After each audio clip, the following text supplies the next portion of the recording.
Саламатсыздарбы достор. Бүгүн мен өзүмдүн биометрикалык жаңы үлгүдөгү паспортту алдым. Буюрса бул паспорт менен мен Америкага, Англияга, Европага, көп өлкөлөргө визасыз кире берет экенмин. Бирок тилекке каршы мындай паспорт бизге үшүбүзгө да кире элек. Паспорт болгондун дагы тигил мен айтып өткөн төмөндөгү өлкөлөргө пока кире албайбыз.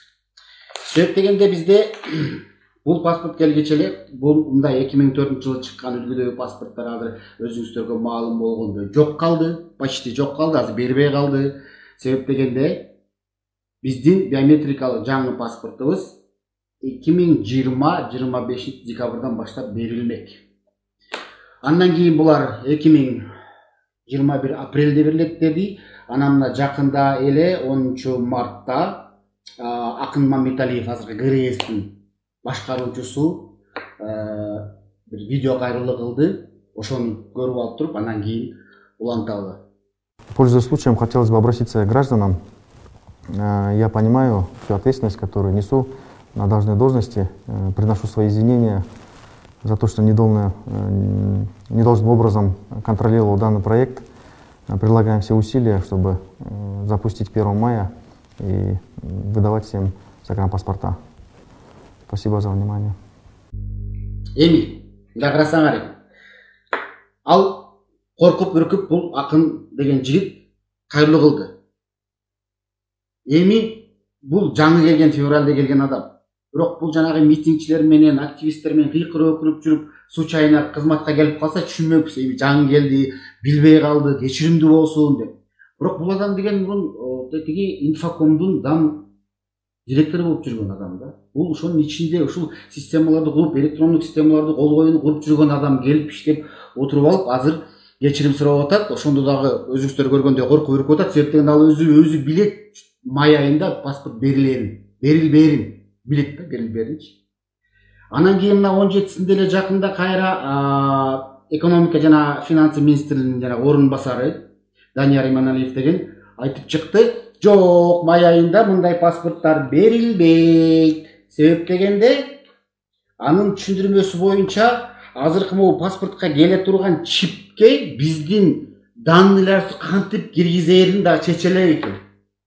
Карагылачы достор. Бул биометрикалык паспортту киргизебиз деген бул 2015-тен бери келаткан.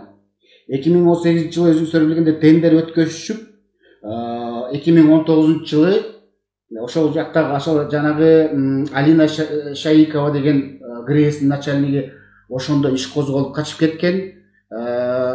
Ошол жактан УКМКда Илес Кадыркулов деген адам УКМКдан ушул паспорттун тендердин айынан ызычуусунан жумуштан кетишкен. Себеп дегенде алар тендер уюштуруп Литванын Гарсопасаулис деген фирмасы утуп алды деп аларга тендерди уттуруп берип коюп, ызычуунун айынан ошол шалаакы өкмөттүн жана акча, коррупция деп эптеп эле өзүнүн максатын көздөп, байыштын максатын көздөгөндүктөн карапайым эл мына бүгүнкү күнү паспорту жок калдык. Анан азыр ID карталар бар, ID карталар менен бир гана Казакстан, Россияга учулат экен, биздин кыргыз жарандарыбыз. Башка мына коңшу турган Тажикстан, Өзбекстанга да учуп бара албайбыз ID карта менен. Мен Турция башка чет өлкөнү карабайлы айтпайлы коелу. Ошондуктан мынагы биздин чипи бар айдиге акча коротуп, ушунун баарын чыгарып эч бир эчтекеге жарабаган. Андан көрө биздин эртерээк биометрикалык паспортто жасаш керек болчу. Бул чип менен негизи бардык биздин электрондук данныйларыбыз кирип окутулуш керек болчу да. Бирок чийки болуп калып, эч жактан окуй албайт. Бул жерде улутуң да жок, адресиң да жок, никең барбы жок, баның дагы жок, кайра эле муну менен кошо справка көтөрүп жүрөсүң. Ага караганда биздин эски паспорт жакшы болчу, бүт баары ичинде жазылган болчу. Бул чип картанын максаты эмне болгон? Мына мен өзүм ушундай ID картам бар, бул Эстонияныкы. Бул болсо, бул чип картаны чыгарып туруп, ушундай бир мындай компьютерге салгыч өзүнүн жабдыгы бар, мындайына салып туруп, компьютерге салып, мен баардык өз ишимди бүтүрүп алам. Шайлоого барганда президентти шайлаймбы, депутатты шайлаймбы, өзүнчө справка аламбы, адресимди которомбу, пропискамды которомбу, бүт баары ушул максат менен биздин айдилер жасалган, бирок чийки болуп калып, биз ошол күнгө качан жетебиз, Кудай өзү билет. Анан азыр ушул паспортубузга эгер түгөнүп калса, бизде ГРС азыр сомдо мөөр коюп тур, биягыначы созулду. Паспортты мисалы сентябрга чейин созуп бериптир. Бирок ал мөөр коюлган менен бул паспорт менен эч жака уча албайсың. Самолетко отургузбайт. Кыргызстандын ичине муну мөөр койдуруп алып эмне? Сахарга алмаштырабызбы? Май суу майга алмаштырабызбы? Мен түшүнбөйм өкмөттүн шалакылыгынчы. Ошондуктан тез арада Сунуш ГРЭС начальнигин жумуштан алып, мейли май айында бере албасаңар, июнь айына тездик түрдө сүйлөшүп, мисалы жанагы Германиянын Мülbier деген компаниясы утуп алган. Алар менин оюмча бул даяр эле болуш керек, менин оюмча бул. Менин өзүмдүн пикирим, бизде акча жоктугунан бюджетте биз эми багы конституцияны өзгөрүп, конституцияны реформа жасаганы, шайлоолорду өткөзгөнгө акчабыз бар. Бирок бул өзүбүздүн жарандарыбызга жумуш же тыйын жагынан жардам бере албасак да, ошо паспорт алып бергенге акчабыз жок, отурабыз.